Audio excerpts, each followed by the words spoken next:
How's it going, everyone? We have the announcement of yet another Xbox title coming to PlayStation. This one, I'm really interested to see how it is received because while critically it was received fairly well, I just do question the $50 price point that I assume it'll be released at and how it's going to translate as far as that's concerned, but we'll talk about that. And then also, I do want to give you guys an update on Doom the Dark Ages and how that game is doing. You guys know with the game being available on Game Pass, we love that statistic of using the player count instead of sales count. Now with Game Pass, I think it makes a lot more sense, but I'll talk that at the end of this video. Right off the bat, Senua's Saga Hellblade 2 will be released on PlayStation 5 this summer. This is one of those games that came out on Xbox to very, very little fanfare last year. It was received fairly well from a critical standpoint. However, I think commercially, even with it being on Game Pass, it just didn't click with a lot of people for a wide variety of reasons. I think PlayStation was a significant audience for a game like Hellblade 2 right out the gate, so eliminating that audience from picking up the game, I think that was a problem. I do think some people checked it out via Game Pass, but also, it was a $50 game, and that's fine. However, it also had this perception of being more of a walking sim psychological experience rather than an action-oriented game. I thought the game was incredibly compelling. I thought the visuals were remarkable, but I could understand why this would be a game that people wouldn't gravitate towards. However, now it is coming to PlayStation 5, and they do note it'll be coming alongside a free update on PlayStation. They did mention in the trailer that they worked on Heavenly Sword, and man, whenever they mention those early days PS3 games, I'm always gonna get a little bit of a kick out of it because I remember Heavenly Sword very vividly. I remember that game back in the day was being dubbed Goddess of War by a lot of people. That game was awesome. It was just super, super short. I wish that they would do a sequel for it. That would never happen, but I really loved Heavenly Sword. I thought that was a great game. PlayStation 5, PlayStation 5 Pro, it will be enhanced. The sequel to the award-winning Hellblade Senua's Sacrifice, Senua returns in a brutal journey of survival through the myth and torment of Viking Iceland. Intent on saving those who have fallen victim to the horrors of tyranny, Senua faces a battle of overcoming the darkness within and without. Senua's Saga Hellblade 2 arrives optimized for PlayStation 5 and PS5 Pro, enhanced with added features such as immersive haptic feedback for new ways to experience the award-winning and critically acclaimed next chapter of Senua's story. Senua's story continues a brutal journey of survival through the myth and torment of Viking Iceland. Sink deep into Senua's world and story with beautifully realized visuals and encapsulating sound. Experience the world through Senua's eyes and ears as a Celtic warrior who experiences psychosis. An epic journey across 10th century Iceland, recreated from real locations in stunning detail, brutal and visceral combat as Senua battles for survival. So I imagine it will be released at $50, which a delayed release for a game that didn't gain a lot of traction at $50 I do think is going to be a little bit of a hard sell. Hey, it's better than the 60 Forza Horizon came out, but Forza Horizon is such a bigger game with so much more content that I think that game was fine coming out at $60 and seemingly did very well. I don't see Senua's Saga Hellblade 2 doing all that well, and seemingly Indiana Jones didn't crush it either. I just think there are some games that the delayed release is really gonna hurt, and I feel like Hellblade 2 is exactly that. I do think Hellblade 2 at some point it'll be down to sub $20. It'll be a part of PlayStation Plus if they can work out a deal. I don't know if the Microsoft published games will end up on PlayStation Plus. I don't know if they'd be willing to give the games on that subscription service, but nonetheless, I could see the game being available cheaper and people checking it out at that point. I just don't think a delayed release at $50 for a game that is fairly short, and you know what, budget games being shorter, not the end of the world, but it's all of the factors coming together. It's not just on the basis that it's short. I didn't get a lot of traction when it initially came out and it was available on a subscription service, but I thought the game was pretty compelling, and it's nice to have it on PlayStation 5 if nothing else, and the PS5 Pro enhancements, those should be pretty awesome as well. Next up, I do want to quickly cover this story about Doom the Dark Ages. id Software is noting that it is the biggest launch in the Doom series history and has already reached 3 million players according to the game's publisher Bethesda.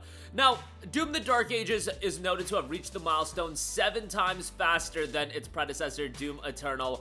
Obviously, Doom the Dark Ages is available on Xbox Game Pass, and Xbox Game Pass, we have seen that there are so many instances of people playing a game for 30 minutes, and how do you really quantify the value when they bow out and they never play the game again? It is harder to quantify the success of these games. However, we do have recent releases such as Clair Obscur Expedition 33 and Oblivion Remastered, and the most publicly available stat, and this is why we use the Steam concurrent player count number so much, you guys.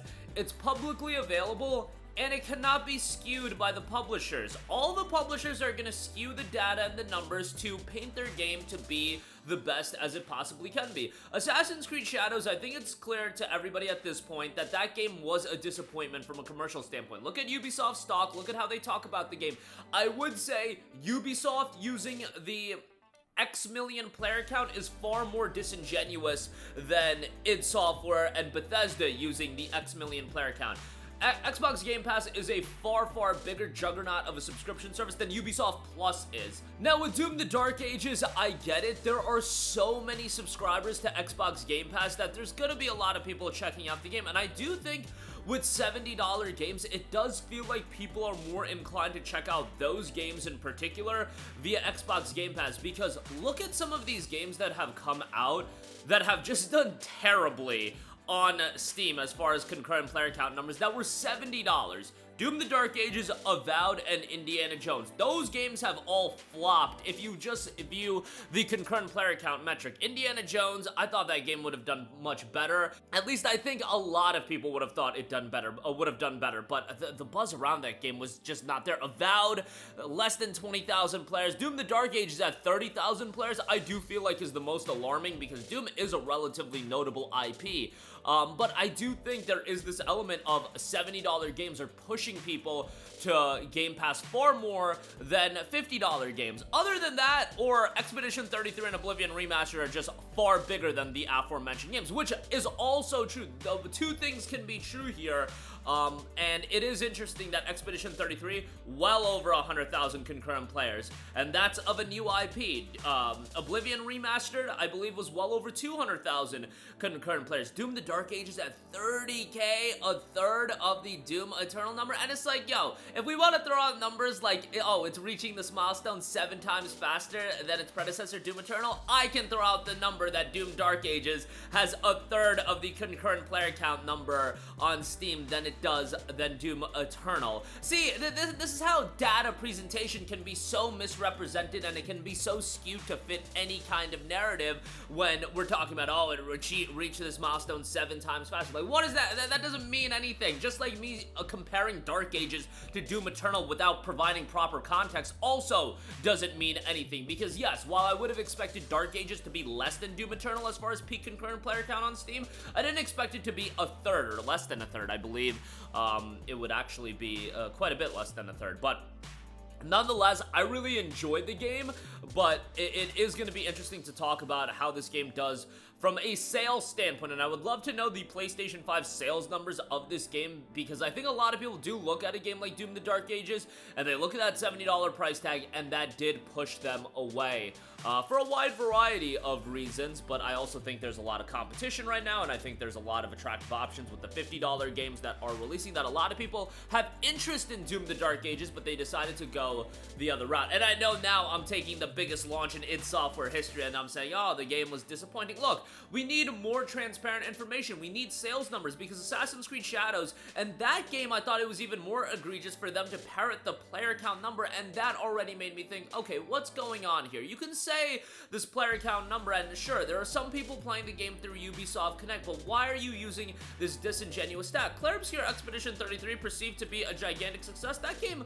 said sales numbers right away. I feel like when a game is a true commercial success, they're not going to skirt around the numbers. They're going to be fairly transparent. Even Final Fantasy 16 was pretty transparent about, I believe it was like 3 million copies sold, you know, and that game was viewed to be a disappointment, and they Square Enix let the numbers be known pretty quickly, and I get that game wasn't available on a subscription service, so, you know, you can let us know it has X million players and X million copies sold, or however many copies sold. They can do that. They choose not to, and whenever a Ubisoft chooses not to release those numbers, I feel like, you know, there's something going on. And now when you look at Ubisoft stock and the financials coming out, I feel like Assassin's Creed Shadows is a disappointment. And when we assess more numbers about Shadows, and I could do that all day with some stuff that is available, I think it's becoming more evident that Shadows was a fairly big disappointment, and there's a lot of elements of that game's release that people just don't like to take into account. Like, for example, that game was 5 years in between, or 4.5 years in between the release of Valhalla into Shadows, the lengthiest period of time in between Assassin's Creed major releases, and that would lead you to believe that Ubisoft had higher expectations rather than AC Origins, Odyssey, and Valhalla, which came out back to back to back. Albeit Valhalla had one gap year in 2019, I think it was. Yeah, 2019 didn't have a new Assassin's Creed game. But Odyssey came out in 2018, Origins 27, and Valhalla in 2020. You had a lengthier stretch of time go by without a new Assassin's Creed game, outside of Mirage, which was more of a standalone expansion, by the time Shadows came out. It's all of these factors that people don't like to provide context. They like to take numbers and then they just like to run with them, and they don't like to provide context, which is how you actually interpret data. You need to provide proper context. Again, I could be like, Doom the Dark Ages, 1/3 of Doom Eternal, it's a gigantic disappointment. No, offer you some context, but I'll also add that, in my opinion, Dark Ages doing 1/3 of Eternal's number, while it should have been lesser than Eternal, 1/3 is a pretty big drop-off, but I digress. That's gonna do it for me. I know I go on a little bit of a tangent when I talk about these numbers, you guys. What do the numbers mean? Shout out to Black Ops, but that'll do it for me. Senua Saga Hellblade 2 coming to PlayStation 5 this summer, and Doom the Dark Ages, look, it's the biggest launch in id Software history. I would love to know some sales numbers of that game, and I do think that's one of those games that it's a major IP that people are deciding to skip out on in terms of buying the game for $70, which, you know, part of that is absolutely Game Pass. I think Game Pass lessens the perception of the value of some of these games.